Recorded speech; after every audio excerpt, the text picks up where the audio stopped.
ನಮಸ್ಕಾರ ಸ್ನೇಹಿತರೆ. ನೋಡಿ, ಈ ಕ್ವೆಶ್ಚನಲ್ಲಿ ನಿಮಗೆ ಸಿಂಪ್ಲಿಫಿಕೇಷನ್ ಮಾಡಬೇಕು. ಇಲ್ಲಿ ಫಸ್ಟ್ ಡಿವಿಷನ್ಸು ಮತ್ತು ಮಲ್ಟಿಪ್ಲಿಕೇಷನು ಮತ್ತು ಅಡಿಷನ್ ಮಾಡಬೇಕಾಗುತ್ತೆ. ನಾವು ಅಪ್ಲೈ ದ ಬದ್ಮಾಸ್ ರೂಲ್ ಅಂತ.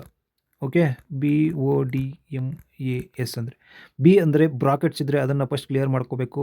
ಓ ಅಂದರೆ means power, next division, next multiplication, addition, subtraction. Okay, ಈ ಥರ ಮೀನ್ಸ್ ಆರ್ಡರ್ ವೈಸ್ ಮಾಡ್ಕೊತಾ ಬರಬೇಕು. ಇಲ್ಲಿ ಯಾವುದೇ ರೀತಿ ಬ್ರಾಕೆಟ್ಸ್ ಇಲ್ಲ, ಆರ್ಡರ್ಸು ಇಲ್ಲ. ಸೊ ದಟ್ ನಾವು let's go to the division. Division ಅಂತ ಹೋದಾಗ 3/2 divide by 3/2 1 is equal to 1. Next ಏನಿದೆ, 1 ಇಂಟು ಮಲ್ಟಿಪ್ಲಿಕೇಷನ್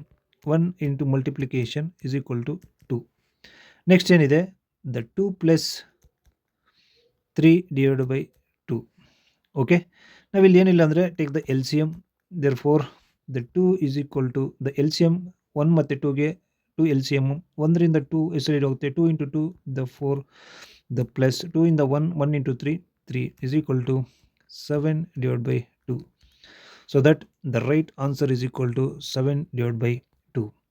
ಈ ವಿಡಿಯೋ ಎಷ್ಟಾದರೆ ಲೈಕ್ ಮಾಡಿ, ಅದೇ ರೀತಿ ಶೇರ್ ಮಾಡಿ. ನಿಮಗೆ ನವೋದಯಕ್ಕೆ ಸಂಬಂಧಪಟ್ಟಂಥ ಕ್ವೆಶ್ಚನ್ ಪೇಪರು ಡಿಸ್ಕ್ರಿಪ್ಷನಲ್ಲಿದೆ, ಅದನ್ನು ಡೌನ್ಲೋಡ್ ಮಾಡ್ಕೊಳ್ಳಿ. Thank you.